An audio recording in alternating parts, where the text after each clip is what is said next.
Mheshimiwa Profesa Muhongo, jiandae. Mheshimiwa Profesa Shukrani, jiandae. Esther Maleko. Mheshimiwa Naibu Spika, asante kwa kunipatia nafasi ya kuchangia wizara muhimu kweli kweli. Ndugu zangu wabunge, hii wizara ndio roho ya nchi. Lazima tuipitishe. Na umuhimu vile vile inatutoa kwenye dira iliyokwisha, inatupeleka kwenye dira ya 2025 mpaka 50. Sisi Msoma vijijini, nigusie kidogo jimbo langu, tuko mbele kabisa kwenye kutekeleza hii mabadiliko yanayofanywa wizarani. Kwanza Mheshimiwa Profesa na timu yako mnafanya kazi nzuri sana. Ukweli ndio huo.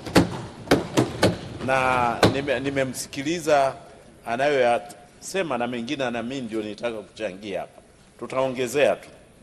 Sisi Msoma vijijini, kwa kusema darasa la mwisho la shule ya msingi ni darasa la 6 na wote watasoma mpaka kidato cha 4, sisi tunaendelea kujenga kila kijiji kiwe na sekondari moja. Ndio tunavyoenda. Na hivi juzi mwaka huu tumefungua sekondari 4, na salamu zangu ziende wizarani, lakini sana kwa Mheshimiwa Rais, tunafungua sekondari 4 na profesa muendelee, kwa sababu tunamwenzi vile vile profesa aliyekuwa gwinji la Kiswahili nchini, Profesa David Masamba. Tumempatia sekondari yake. Tulianza kujenga kwa fedha kidogo, lakini wizara na serikali imetusaidia. Kwa hiyo Msoma vijijini tunaenda vizuri. Sasa nije kwa mambo ambayo kidogo yanatoka jimboni, yanashika taifa zima. Hali ya elimu nchini kwetu. Maana ya hali ya elimu, tuna vitu 4 vya msingi hapa. Ni swala la ufundishaji, swala la ujifunzaji, uelewa na ufaulu. Vyote 4 lazima viende pamoja. Na hivi 4 kwenda pamoja, sisi tumesaidia taifa. Msoma vijijini tumefanya mjadala kwa ngazi ya mkoa, alafu mimi mwenyewe nilikaa na maheadmaster wangu wote, na juzi tumefanya kwenye ngazi ya halmashauri. Na hiyo ripoti nitapatia Wizara ya Elimu, nitapatia TAMISEMI na utumishi.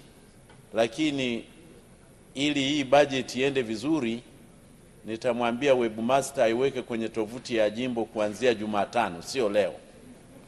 Kwa hiyo hayo sina sababu ya kuyaongea, mtayapata huko. Na yote yanafanana. Na Mheshimiwa Waziri, mambo yote uliyoyaongea hapa, ninakuomba sana. Sisi Tanzania tumefanya vizuri kwenye nchi zinazoendelea, ndio maana tumepata fedha nyingi kutoka World Bank. Kwa hiyo usisahau ile SDG number 4, Quality Education for All by the year 2030 ya Umoja wa Mataifa hii. Sasa ushauri unakuja. Cha kwanza ni ujenzi wa shule zetu kwa sasa. Dira ya maendeleo yetu inaanzia mwaka huu. Ndugu zangu wabunge na wanaonisikiliza, ikifika Juni mwezi ujao, wa Tanzania tutakuwa milioni 70.55.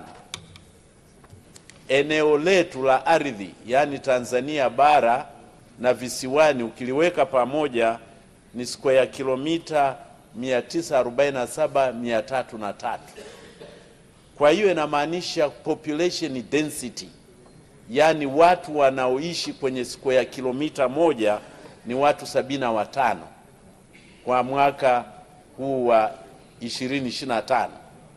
Lakini tukifika mwaka 2050 wa Tanzania tutakuwa 137 eneo la nchi yetu litakuwa hilo hilo, population density itakuwa ya watu 155 kwa square kilomita moja. Kwa hiyo Mheshimiwa Waziri, Wizara ya Elimu na TAMISEMI, ujenzi wa shule lazima ubadilike. Lazima twende kwenye kujenga orofa sasa, twende juu. Kwa sababu ardhi haitatosha. Pendekezo la kwanza. La pili, lazima tujue elimu ni ajira. Sasa hivi duniani kuna upungufu wa wafanyakazi wengi sana. Nikichukua World Health Organization, shirika la afya duniani, wataalamu wa afya duniani utakuwa wa milioni 10. Nikichukua taifa kubwa kiuchumi duniani, Marekani, leo hii wana upungufu wa watu milioni 3.5 kwenye mambo ya uzalishaji viwandani na mambo ya sayansi na teknolojia. Nikichukua Ujerumani, ambayo ndio ina uchumi mkubwa wa nchi za Ulaya, leo hii wanapungukiwa watu 200,000 kila mwaka kwenye maeneo ya engineering, IT na construction. Kwa hiyo mitaala yetu, Wizara ya Elimu lazima iweke maanani kwamba elimu ni ajira. Na nilishaongea hapa, huwa sipendi kurudia yale yale, nikasema watu kufanya kazi nje wanaleta fedha, imekuwa ni bidhaa. Tatu, elimu ni uchumi. Uchumi wa dunia wa sasa, tukichukua GDP ya nchi zote duniani, ni trilioni 116. 2050, wakati tunamaliza dira yetu ya maendeleo mpya, uchumi wa dunia utakuwa trilioni 228. Na kuna aina ya viwanda na biashara ambazo zitakuwa engine ya uchumi wa dunia toka sasa mpaka mwaka 2050. Na mfano hapa natoa. Kwanza ni e-commerce, electronic commerce, biashara ya kidijitali. Mwaka 2022 mapato duniani yalikuwa trilioni 4. Na mwaka 2040 biashara ya e-commerce mapato duniani yatakuwa trilioni 20. Mfano wa pili, nimesikia Mheshimiwa Waziri Profesa unaongea na uweke mkazo kweli kweli hapa, artificial intelligence. Sasa artificial intelligence software na services, mwaka 2022 mapato yalikuwa bilioni 85 duniani, lakini mwaka 2040 mapato yatakuwa trilioni 4.6. Maana yake ni nini? Ni lazima Tanzania tuwekeze kwenye science, technology na mathematics. Sasa Tanzania tufanyeje? Natoa mapendekezo yangu, mengine umeyataja, mimi naongezea tu.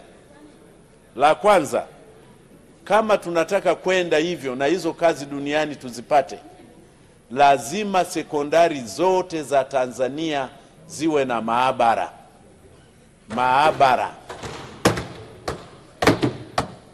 Na hii uichukue, kama ambavyo mnajenga kwa nguvu maeneo mengi, mnasahau kujenga maabara.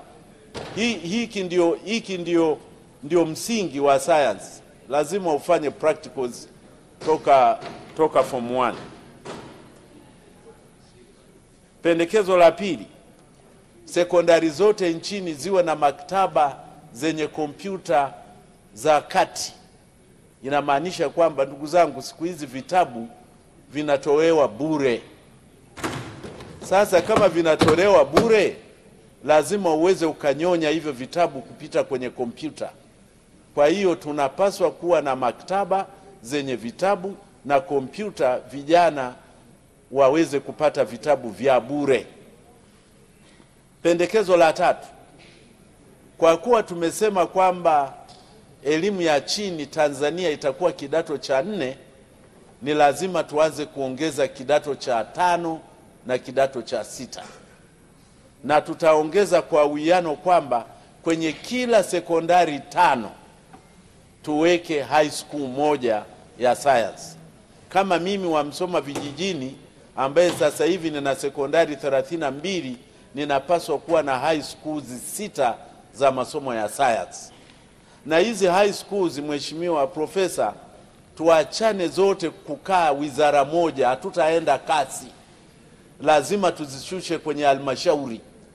Lazima sasa high schools ziweze kusimamiwa na halmashauri zetu, ndio tutaweza kupata wasomi wengi kwa pamoja.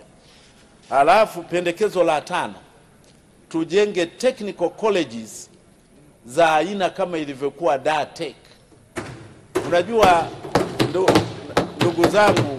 Unajua ndugu zangu waheshimiwa wabunge, VETA mtu anafanya vitu mechanically, anatengeneza kitu, lakini technical college mtu anauliza hata na sababu kwa nini hiki anakitengeneza. Kwa hiyo kuna utofauti mkubwa sana. Kwa hiyo lazima tuwe na technical colleges, na hizi tuzifunge kwenye sheria, zisibadilishwe kama ilivyobadilishwa Dar es Salaam. Pendekezo la 6, tuwe na wanafunzi wengi. Nimekusikia profesa unasema, ila tuongeze wanafunzi wengi wanaoenda kusoma nje, na tunachagua vile vyuo vizuri, sio kuhesabu tu yuko nje, vyuo vizuri, na nadhani wizarani mnavifahamu. Na mfano mzuri hapa, waheshimiwa wabunge, India inafanya maajabu, na tunapeleka watoto kusoma India na China, na bado wao wanapeleka kusoma nje. Angalia mwaka 2016 India ilikuwa na wanafunzi 440,000 wanasoma nchi za nje. Mwaka 2023 wamekuwa na wanafunzi zaidi ya 1.4 milioni. Kwa hiyo na sisi tupeleke wanafunzi nje. Hawa wa India wanaosoma Ujerumani 60% wanafanya shahada za engineering na mambo ya technology. Asante Profesa Kengele Pili kwa mchango mzuri, na ushauri wako uandike ili waziri aweze kupokea na serikali aweze kuzingatia. Asante.